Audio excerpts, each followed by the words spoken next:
L'élection du 6 décembre et éventuellement du 13, si c'est nécessaire, va permettre de savoir quelles sont les 51 personnes, 51 élus, 51 conseillers territoriaux qui vont avoir la responsabilité des affaires de la Martinique dans cette nouvelle collectivité. Bien entendu, cette élection se fera à partir des bulletins de vote proposés par les organisations politiques, le même bulletin pour une organisation donnée étant évidemment dans tous les bureaux de vote, partout, dans toutes les communes de la Martinique. Mais il y a une nouveauté, c'est que ce bulletin, pour la première fois, va être composé de 4 éléments.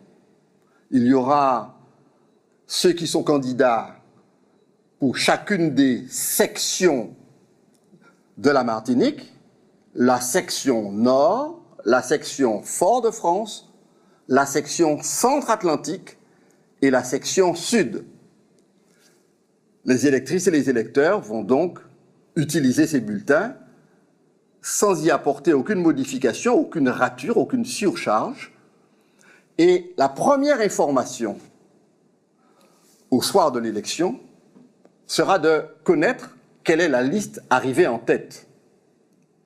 Que ce soit le 6 décembre, si cette liste a obtenu plus de 50% des suffrages exprimés, ou que ce soit le 13 décembre, quel que soit le montant des votes qu'elle a recueillis, la liste arrivée en tête a, du fait de la loi, immédiatement une dotation, un bonus de 11 sièges.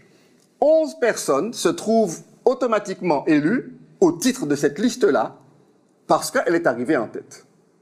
J'ai dit que l'Assemblée comporte 51 membres. S'il y en a 11 qui sont immédiatement, je dirais, obtenus au titre du bonus, il en reste 40.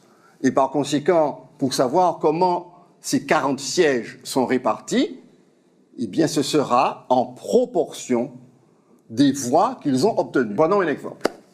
Une liste qui obtiendrait 40% de suffrages exprimés. Par conséquent, elle n'a pas la majorité. Cette liste-là, si elle est en tête, elle a 11 sièges automatiquement. Mais elle obtient, au titre des 40 sièges qui restent, 16 sièges. Et donc, cette liste arrivée en tête, mais avec 40%, j'ai envie de dire seulement, des suffrages exprimés, a 11 bonus, plus 16 au titre de la répartition, 11 et 16, 27 sièges, sur une assemblée de 51. On comprend bien par conséquent que le bonus constitue un élément important des rapports de force qui vont exister dans l'Assemblée, dans la composition de l'Assemblée et donc de son fonctionnement. Cette Assemblée, une fois qu'elle a été ainsi élue, ses membres vont se retrouver le vendredi qui suit pour procéder à la mise en place des organes internes de cette Assemblée.